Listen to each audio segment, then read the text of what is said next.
ಆತ್ಮೀಯ ಸ್ಪರ್ಧಾರ್ಥಿಗಳೇ, ಹೊನ್ನಸಿರಿ ಕನ್ನಡ ಕೋಚಿಂಗ್ ಕ್ಲಾಸ್ಗೆ ಸ್ವಾಗತ.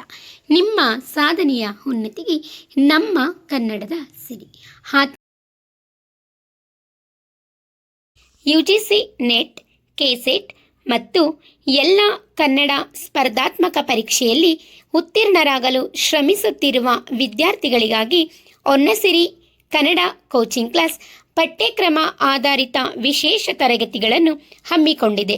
ಈ ಅವಕಾಶವನ್ನು ನೀವೆಲ್ಲ ಸದುಪಯೋಗಪಡಿಸಿಕೊಂಡು ಆದಷ್ಟು ಬೇಗ ಯುಜಿಸಿ ನೆಟ್, ಕೆಸೆಟ್ ಪರೀಕ್ಷೆಗಳಲ್ಲಿ ಉತ್ತೀರ್ಣರಾಗಬೇಕು ಎಂದು ಶುಭ ಹಾರೈಸುತ್ತೇನೆ. ಆತ್ಮೀಯ ಸ್ಪರ್ಧಾರ್ಥಿಗಳೇ, ನಾವು ಕಳೆದ ತರಗತಿಯಲ್ಲಿ ವಿಡಿಯೋ ಭಾಗವೊಂದರಲ್ಲಿ ಆದಿಕವಿ ಪಂಪನ ಬಗ್ಗೆ ಸಂಪೂರ್ಣವಾದಂಥ ಮಾಹಿತಿಯನ್ನು ತಿಳಿದುಕೊಂಡಿದ್ದೇವೆ. ಪ್ರಸ್ತುತ ತರಗತಿಯಲ್ಲಿ ವಿಡಿಯೋ ಭಾಗ 2ರಲ್ಲಿ ಪಂಪನ ಮೊದಲ ಕೃತಿಯಾದಂತಹ ಧಾರ್ಮಿಕ ಕೃತಿಯಾಗಿರುವಂತಹ ಆದಿಪುರಾಣದ ಬಗ್ಗೆ ಪ್ರಸ್ತುತ ತರಗತಿಯಲ್ಲಿ ತಿಳಿದುಕೊಳ್ಳೋಣ.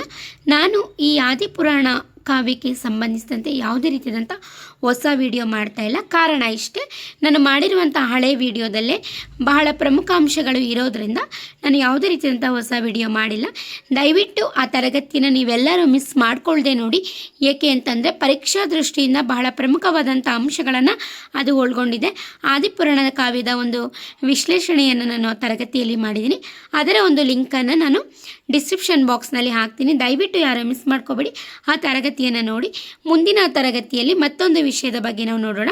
ಹಾಗೆಯೇ ಇನ್ನೂ ಯಾರು ನನ್ನ ತರಗತಿಗೆ ಲೈಕ್ ಮಾಡಿಲ್ಲ, ಸಬ್ಸ್ಕ್ರೈಬ್ ಮಾಡಿಲ್ಲ, ದಯವಿಟ್ಟು ನನ್ನ ತರಗತಿಗೆ ಲೈಕ್ ಮಾಡಿ, ಸಬ್ಸ್ಕ್ರೈಬ್ ಮಾಡಿ, ಹಾಗೆ ಬೆಲ್ ಐಕಾನ್ ಕ್ಲಿಕ್ ಮಾಡಿ.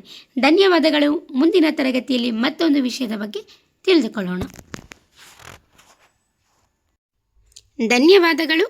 ಶುಭ ದಿನ. ದಯವಿಟ್ಟು ನನ್ನ ತರಗತಿಗೆ ಲೈಕ್ ಮಾಡಿ, ಸಬ್ಸ್ಕ್ರೈಬ್ ಮಾಡಿ, ಬೆಲ್ ಐಕಾನ್ ಕ್ಲಿಕ್ ಮಾಡಿ. ನಾನು ಇನ್ನೂ ಹೆಚ್ಚು ತರಗತಿಗಳನ್ನು ಮಾಡಲು ನನಗೆ ಪ್ರೋತ್ಸಾಹವನ್ನು ನೀಡಿ.